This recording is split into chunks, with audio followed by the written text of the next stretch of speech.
Welcome to my YouTube channel think urology and gynaecology. So friends, आज हम अपनी pregnancy की सीरीज की नेक्स्ट वीडियो यानी कि प्रेगनेंसी के थर्ड वीक में आपकी बॉडी में क्या चेंजेस होते हैं, आपके बेबी में क्या चेंजेस होते हैं, उसमें आपको क्या स्पेशल प्रिकॉशंस रखने चाहिए या वुड बी डैडीज हैं उनको क्या स्पेशल टिप्स फॉलो करनी चाहिए, उसके बारे में डिटेल में डिस्कस करेंगे। तो आप मेरी इस वीडियो को एंड तक फॉलो जरूर करिए।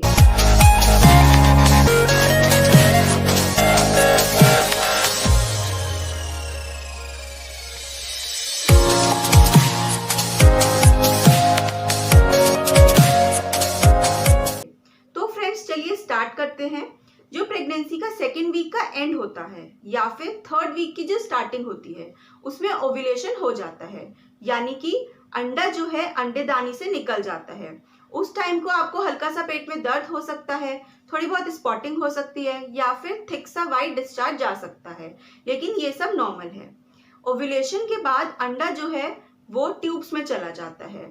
उस टाइम पे अगर आप साथ में रहते हैं तो स्पर्म वेजाइना में आ जाता है और फिर 2-3 मिनट में ही मिलियंस ऑफ स्पर्म एग के पास में ट्यूब्स में पहुंच जाते हैं। लेकिन सिर्फ एक ही स्पर्म एग के अंदर एंटर करता है। जैसे ही एक स्पर्म एग के अंदर एंटर करता है वैसे ही एग का जो कवर होता है वो बंद हो जाता है, जिससे कि फर्दर कोई भी स्पर्म एग के अंदर एंटर ना कर पाए।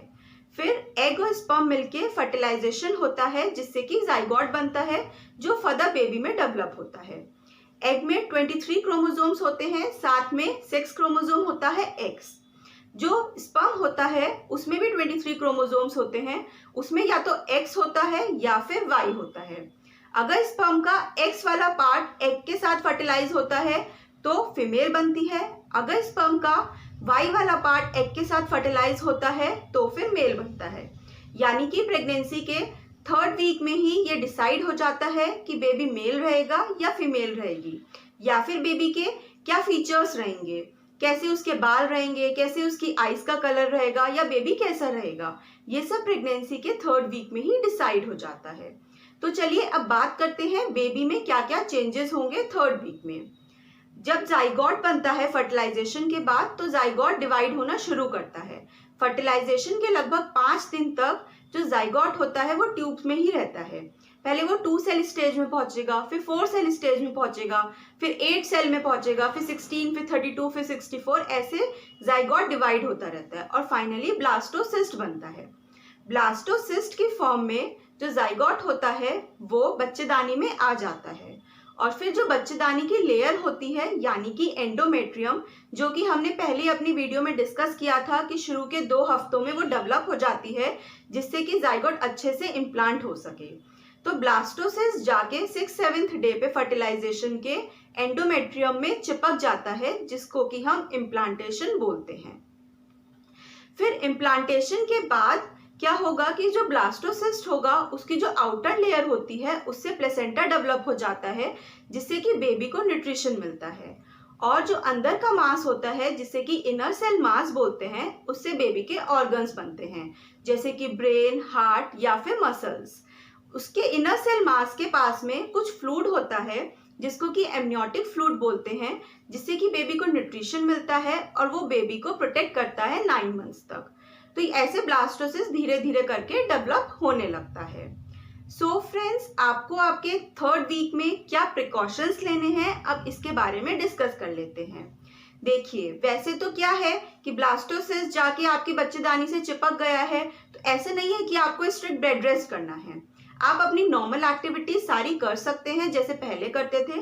बस अपनी डाइट का ध्यान रखिए, prenatal vitamins and folic acid अपना कंटिन्यू रखिएगा, जो कि मैंने आपको पिछली वीडियो में भी बताया था। और फॉलिक एसिड की प्रॉपर डोजेस की इंपॉर्टेंस मैंने अपनी पुरानी वीडियो में बताई है, तो आप उसे फॉलो कर सकते हैं।